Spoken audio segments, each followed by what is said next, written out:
ओम शांति। अॼु जी मुरली तारीख़ है 10/3/2022। अॼु मुरली में गीता छॾे बि ॾियो आकाश सिंघासन। ओम शांति। अॼु मिठा मिठा शिव बाबा चवनि था, मीठे मीठे ॿार हाणे ॿार सम्मुख वेठा आहिनि कंहिंजे बेहद जे बाप ऐं दादा जी। ये ॾाढी वंडरफुल चीज़ आहे। बेहद जो बाप परम पिता परमात्मा ऐं पोइ बेहद जो दादा प्रजापिता ब्रह्मा, ॿई जे सम्मुख वेठा आहियूं न। बाबा चवंदा आहिनि कि बाबा बि तव्हां ॿारनि जे साम्हूं वेठा आहिनि, तव्हां बि बाबा जे सम्मुख वेठा आहियो, बाबा बि तव्हांजे सम्मुख वेठो आहे। त इहो थी वियो ईश्वरीय कुटुंब, परिवार वेठो आहे न। बेहद जो बाप वेही करे ॿारनि खे पढ़ाइनि था अथवा सहज राजयोग सिखलाइनि था। हीअ बुद्धि में रहे त ख़ुशी जो पारो बि चढ़े। गीत बि चए थो न कि बाबा आयो आहे, हिन समय ॾाढो दुख आहे कि बाबा अचो, हाणे हिन समय ॾाढो दुख आहे। गीत में बि आहे न, छॾ बि ॾे आकाश सिंघासन। अर्थात बाबा अचो, हाणे हिन समय दुख आहे, आह्वान कंदा रहंदा आहिनि। ऐं हिते तव्हांजे सम्मुख वेठा आहिनि। बाक़ी माण्हू अञा ताईं आह्वान था करनि, बाबा हिते तव्हांजे सम्मुख वेठा अथव। तव्हां ॼाणंदा आहियो बेहद जो बाप हिन दादा द्वारा असांखे पढ़ाइनि था। ॿारनि में बि नंबरवार पुरुषार्थ अनुसार बुद्धि में निश्चय आहे। बैरिस्टर पढ़ंदा आहिनि बैरिस्टरी, त ज़रूरु निश्चय हूंदो आहे न। हाणे असांखे बैरिस्टरी पढ़ाइनि था, इहे असांखे हाणे बैरिस्टरी पढ़ाइनि था। फलानो सर्जन असांखे सर्जरी सिखलाए थो। इहा थी वई वंडरफुल चीज़ कि हाणे चवंदा आहिनि असांखे पक्को निश्चय आहे। बेहद जो बाप निराकार असांखे पढ़ाए थो, राजयोग सिखलाए थो। हाणे काॾे ॿाहिरि विया त दूर थी विया, निश्चय टुटी वेंदो आहे। वंडर आहे न।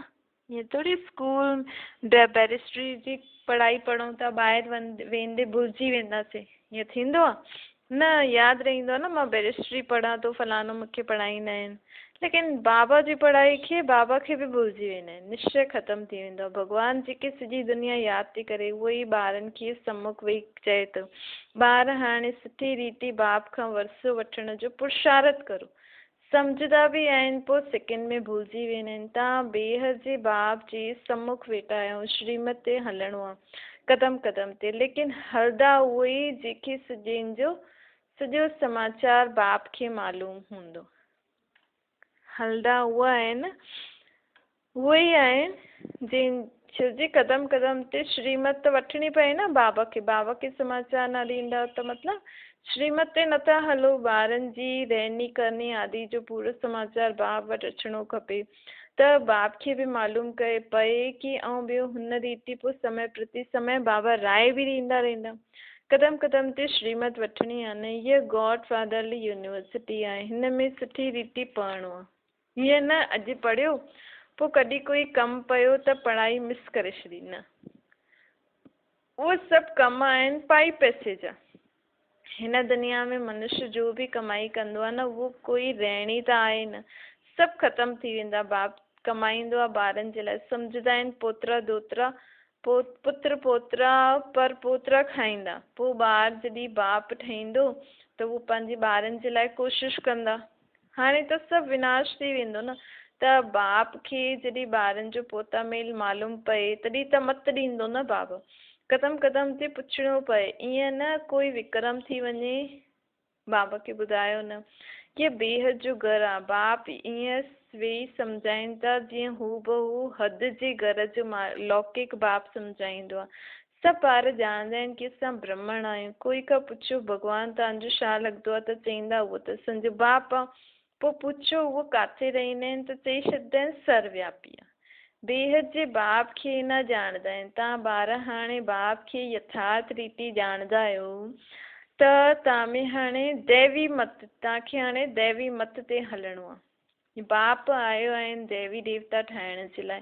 क़दम क़दम ते श्रीमत ते हलणो पए। पंडा माण्हू यात्रा ते वठी वेंदा आहिनि त ख़बरदार कंदा रहंदा आहिनि, चवंदा आहिनि संभली करे हलो। ईअं बि ॾाढा आहिनि जो तीर्थ राधिन खे मञदा ई न आहिनि। तीर्थ माना भक्ति, तीर्थनि खे न मञियो गोया, भक्ति खे ई न मञदा आहिनि। भक्ति मार्ग अधु कल्प हलंदो आहे। भॻवान जी खोज कंदा रहंदा आहिनि, ॾाढा भावना रखंदा आहिनि, शिव जे अॻियां ॾाढा वेंदा आहिनि, सम्झंदा आहिनि भॻवान जो दीदार थी वञे। इहा आहे भावना। पोइ साक्षात्कार थींदो आहे त ॾाढा ख़ुशि थी वेंदा आहिनि, सम्झंदा आहिनि असांखे भॻवानु मिली वियो, कृष्ण मिली वियो, हनुमान मिली वियो, बसि हाणे त असांजी मुक्ति थी वई।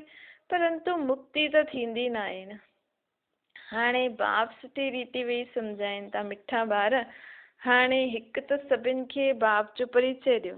हिन समय सभु निधन जा आहिनि, तव्हां बि निधन जा हुयो, हाणे बाप द्वारा तव्हां सभु सम्झो था न। चईंदा आहिनि न, असां नीच पापी, भला अहिड़ा नीच कंहिं ठातो? कंहिंखे बि मालूम न आहे, कोई बि पंहिंजे खे मूर्ख न सम्झंदो आहे। इहो ड्रामो अनादि ठहियलु आहे, सभिनि खे हेठि अचिणो ई आहे, भ्रष्टाचारी ठहिणो ई आहे। त इहे ख़्यालु करणो खपे कि असां भॻवान जी फैमिली आहियूं, भॻवानु असांजो बाप आहे, त ज़रूरु असां विश्व जा मालिक हुजणा खपऊं न। पोइ असांजी अहिड़ी दुर्गति छो थी आहे, इहे कंहिंजी बि बुद्धि में न ईंदो आहे। हिकु तरफ़ चईंदा आहिनि परमात्मा सर्वव्यापी आहे, ॿियो तरफ़ चईंदा आहिनि शांती कीअं स्थापना थिए। परमात्मा त शांती जो सागर, अगरि परमात्मा सर्वव्यापी आहे त सभु जगह आपे ई शांती हुजणी खपे न। मुंझी पिया आहिनि न, कॉन्फ्रेंस कंदा रहंदा आहिनि, सम्झाइण सां बि सम्झंदा न आहिनि। उन्हनि खे सम्झाइणो आहे, उन्हनि खे सम्झणो आहे। अंत में तव्हां ॿारनि खे योग में रही करे कर्मातीत ठहिणो आहे, तव्हां ई संपूर्ण निर्विकारी हुयो, पोइ वरी ठहिणो आहे। बाक़ी जो एतिरा धर्म आहिनि न, उहे सत्युग में न हूंदा आहिनि। जो सत्युग में हुया उहे ई ॾाढे समय खां अलॻि थिया आहिनि। उन्हनि जे लाइ चइबो आहे सिकी लॻा, आत्मा परमात्मा अलॻि रहे। कहिड़ी आत्मा आहियूं? जो पहिरियों परम धाम खां आहियूं हिते पाठ वॼाइण, पहिरियों ईंदियूं आहिनि देवी देवता धर्म जी आत्मायूं पाठ वॼाइण। उन्हनि खे ई पंहिंजे धर्म में लाइणो आहे न। बाप चवनि था उन्हनि खे ई अचिणो पए, साथ में सभिनि जे लाइ बि ज़रूरु अचिणो पए। मतिलबु बाबा खे बि ख़ासि हुन आत्माउनि जे लाइ अचिणो आहे जो देवी देवता घराने जी आत्मा आहिनि, ऐं पोइ बाक़ी सभिनि जे लाइ बि अचिणो पए। लेकिन निमित त उहा आहिनि न, छो जी सभिनि खे मुक्ति ॾियणी आहे त निमित कोई ठाहींदो आहे, पोइ सभिनि जे सदके सभिनि खे मुक्ति मिली वेंदी आहे। चईंदा आहिनि न तेरे बाणे सर्व जो भलो, अर्थात देवी देवता घराने जी आत्माउनि जे कारण सर्व जो भलो। हाणे देवता धर्म त आहे ई न, उन्हनि जी ई सैम्पलिंग लॻणो आहे। कोई कहिड़े धर्म में आहे, कोई कहिड़े धर्म में हली आहिनि, त सभिनि खे हाणे वापसि देवी देवता धर्म जा नियम मर्यादा जो वरिसो वठिणो ई आहे, नियम मर्यादा पालन करणु सिखणो ई आहे। उहे ई निकिरंदा। इहा धर्म जी स्थापना केतिरी वंडरफुल आहे। तॾहिं त चईंदा आहिनि हे प्रभु तुंहिंजी श्रीमत गति मत सदगति, श्रीमत गति सदगति ॾाढी वंडरफुल आहे, जो कोई सम्झी न सघे। देवी देवता धर्म जी स्थापना कीअं थी थिए? एतिरो समय जो पतित देह अभिमानी थी विया आहिनि, उन्हनि जे लाइ पोइ उन्हनि खे पोइ देही अभिमानी ठाहिणो ई आहे न, ठाहिणो ई आहे, उन्हनि खे ई ठाहिणो आहे। बाबा बि उन्हनि खे ई थो ठाहे। इन में महिनत लॻंदी आहे न, घड़ी घड़ी भुलिजी वेंदा आहिनि। बाबा चईंदा आहिनि उथंदे वेंदे खाईंदे पीअंदे मूंखे यादि करो, विक्रमनि जो बोझो तव्हांजे मथां ॾाढो आहे। सुख बि तव्हां जास्ती ॾिठो अथव, दुख बि तव्हां जास्ती ॾिठो अथव। हाणे दुख सां तव्हांखे सुख में वठी थो हलां, त श्रीमत ते हलणो पए। पोइ ॿियनि खे बि यादि ॾियारणो आहे, सृष्टि चक्कर जो राज सम्झाइणो पए। सम्झाइणो बि ॾाढो सहज आहे, उन्हनि खे ई त्रिकालदर्शी चइबो आहे, जो इहे चक्कर खे सम्झी वेंदा आहिनि। बाबा सम्झाईंदा आहिनि, चओ भॻवान जा तव्हां ॿार आहियो न, भॻवानु आहे स्वर्ग जो रचयिता, त भॻवान सां ज़रूरु स्वर्ग जो वरिसो मिलणो खपे न। इहा ॻाल्हि तव्हां ई ॼाणंदा आहियो, तव्हां ई पुछी सघंदा आहियो, तव्हां ॼाणंदा बि आहियो ऐं ॿियनि खां बि तव्हां पुछी सघंदा आहियो कि स्वर्ग जो रचयिता त भॻवानु आहे, त उन्हनि सां असांखे स्वर्ग जो वरिसो ई मिलणो खपे न। चईंदा आहिनि ईश्वर असांखे पैदा कयईं, त ईश्वर जा वारिस बि त ठहिणो आहे न, ठहिणो खपे। ईश्वर बाप स्वर्ग जो रचयिता, पोइ तव्हां नर्क में छो पिया आहियो? इहे त तव्हां ॼाणंदा आहियो, असां पहिरियों स्वर्ग में हुयासीं। रावण असांखे नर्क में ढकोलियो अथई। रावण छा चीज़ आहे इहे बि कोई सम्झंदो न आहे।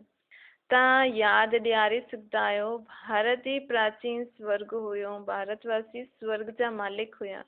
हाणे ई भारत नर्क ठहियो आहे, हाणे ई उहो ई भारत नर्क ठहियो आहे न। इहे खेल ठहियलु आहे। राम राज्य रावण राज्य अधु अधु हूंदो आहे। ये ही खेल आहे। पोइ हुन जे विच में छा थींदो आहे उहो बि डिटेल में वेही सम्झाईंदा आहिनि। कोई कोई ॿार न निश्चय बुद्धि हूंदा आहिनि जो सम्झंदा आहिनि की असां बाप जे साम्हूं वेठा आहियूं। बाबा त्रिनेत्री त्रिकालदर्शी त्रिमूर्ति ब्रह्मा विष्णु शंकर जो बि रचयिता। त्रिमूर्ति शिव जे बदिले माण्हुनि त्रिमूर्ति ब्रह्मा जो नाम रखी छॾियो अथनि। हाणे त्रिमूर्ति जो रचयिता ब्रह्मा थोड़ी आहे। ॻाईंदा बि आहिनि ब्रह्मा द्वारा स्थापना शंकर द्वारा विनाश, त रचयिता ज़रूर ॿियो हूंदो न जो स्थापना विनाश पालना कराइण जी निमित्त आहे। एतिरी नंढी सी ॻाल्हि खे बि सम्झंदा न आहिनि। शिव बाबा ब्रह्मा द्वारा स्वर्ग जो वरसो थो ॾिए ऐं छा ॾींदा आहिनि विष्णुपुरी ॿियो छा ॾिए बाबा। एॾो ऊचो वरसो ॾिए थो, एॾी ऊची दुनिया में माण्हू असांखे जेका हद जा मापी त नर्क जो वरसो ॾींदा आहिनि। परमात्मा बाप असांखे स्वर्ग जो वरसो थो ॾिए, केॾी ऊची ॻाल्हि आहे न। विष्णुपुरी केरु स्थापना करे थो, बाप विष्णुपुरी हितां लक्ष्मी नारायण जो राज्य स्थापना कंदा आहिनि। इहे बि कंहिंखे मालूम न आहे। विष्णु जो अलॻि चित्र ठाहींदा आहिनि, उन्हनि खे नर नारायण चई छॾींदा आहिनि।